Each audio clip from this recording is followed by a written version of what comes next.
ഒരു ദിവസം മനോരമ പത്രം രാവിലെ വന്നപ്പോൾ അദ്ദേഹം ആശ്രമത്തിലുള്ള സമയത്താണ്. അതിൽ സിറിൽ മാർ ബസിലിയോസ് തിരുമേനി മലങ്കര കാത്തോലിക്ക സഭയുടെ കാത്തോലിക്ക ബാവയായി അവരോധിക്കപ്പെട്ടു. അപ്പോൾ തിരുമേനിയുടെ കൂടെ ഉണ്ടായിരുന്ന ഷെമ്മാച്ചന്മാരായിട്ടുള്ള ആളുകൾ, അവരുടെ കൂടെ ഇരുന്ന് ഞാനിങ്ങനെ പത്രം വായിച്ചുകൊണ്ടിരിക്കുകയാണ് രാവിലെ. തിരുമേനി ഒരു മുറിയിലിരിക്കുന്നു, കിടക്കുന്നു. ഞങ്ങൾ ഇപ്പുറത്ത് അതിൻ്റെ ഒരു സ്വീകരണ മുറിയിൽ കിടക്കുന്നു. ആ സമയത്ത് തിരുമേനിയോട് ഇതെങ്ങനെ അവതരിപ്പിക്കുമെന്ന് ഷെമ്മാച്ചന്മാർ അങ്ങോട്ടും ഇങ്ങോട്ടും സംസാരിച്ചുകൊണ്ടിരിക്കുന്നു. അപ്പോഴാണ് ഞാൻ ഈ വാർത്ത ശ്രദ്ധിച്ചത്. മലങ്കര സഭയുടെ കാത്തോലിക്ക ബാബ എന്നുള്ള നിലയിൽ തിരുമേനി ഇരിക്കുമ്പോൾ മറ്റൊരു സഭയിലുള്ള ആളുകൾ അതേപോലെ കാത്തോലിക്ക ബാബ എന്ന പേരിൽ അവരോധിക്കപ്പെടുമ്പോൾ തിരുമേനിയുടെ പ്രതികരണം എന്താവുമെന്ന് എല്ലാവരും ഇങ്ങനെ വിചാരിച്ചിരിക്കും.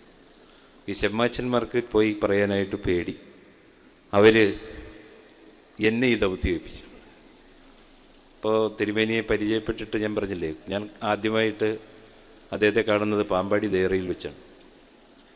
അപ്പോൾ അവിടെ വെച്ച് പരിചയപ്പെട്ടതിൻ്റെ ഏതാണ്ട് ഒരാഴ്ച കഴിഞ്ഞപ്പോൾ അദ്ദേഹം ആശ്രമത്തിൽ വന്നു. അതാണ് ഞാൻ ഇവിടെ നിൽക്കുന്ന സമയത്ത് എൻ്റെ മനസ്സിലൂടെ കടന്നു പോകുന്നു. പെട്ടെന്ന് ഒരു പ്രസ്ഥാനത്തിൻ്റെ വക്താവായിട്ടുള്ള ഞാൻ അദ്ദേഹത്തെ കാണുകയും മറ്റൊരു മതത്തിലെ ആളായിട്ടുള്ള ഞാൻ അദ്ദേഹത്തെ കാണുകയും അദ്ദേഹത്തെ ആശ്രമത്തിലേക്ക് ക്ഷണിക്കുകയും യാതൊരു മടിയും കൂടാതെ ഒരാഴ്ച കഴിഞ്ഞപ്പോൾ ആശ്രമത്തിലേക്ക് വരികയും ചെയ്ത ആ ഒരു ബന്ധം ഏതാണ്ട് ഒരാഴ്ചയുടെ മാത്രമായിരുന്നില്ല. അതൊരു എന്നെ സംബന്ധിച്ചിടത്തോളം വലിയൊരു നിയോഗത്തിൻ്റെ ആഴത്തിലുള്ള ബന്ധമായിരുന്നു.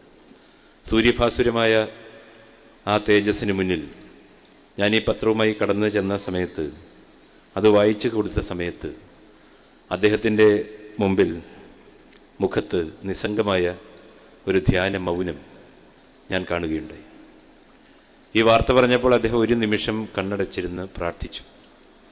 എന്നിട്ട് എന്നോട് പറഞ്ഞു, സിറിൽ മാർ ബസിലിയോസ് തിരുമേനിക്ക് അങ്ങനെ ഒരു ദൈവ നിയോഗം ഉണ്ട് എങ്കിൽ അത് നടക്കട്ടെ.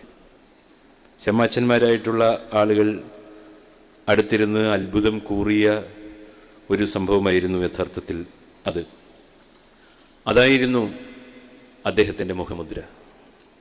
ആത്മീയ പുരുഷന്മാരായ ആളുകൾ അധികാരത്തിനു വേണ്ടി നെട്ടോട്ടമോടുന്ന വർത്തമാനകാല പരിതസ്ഥിതിയുടെ ദുസ്ഥിതമായ ലോകത്ത് തൻ്റെ ആത്മീയ ജീവിതം കൊണ്ട്, തൻ്റെ ശാന്തഗംഭീരമായ മൗനം കൊണ്ട്, തൻ്റെ സ്വഭാവത്തിൻ്റെ വൈശിഷ്ട്യം കൊണ്ട് അദ്ദേഹം എല്ലാവരിൽ നിന്നും വ്യത്യസ്തനായി മാറുകയായിരുന്നു.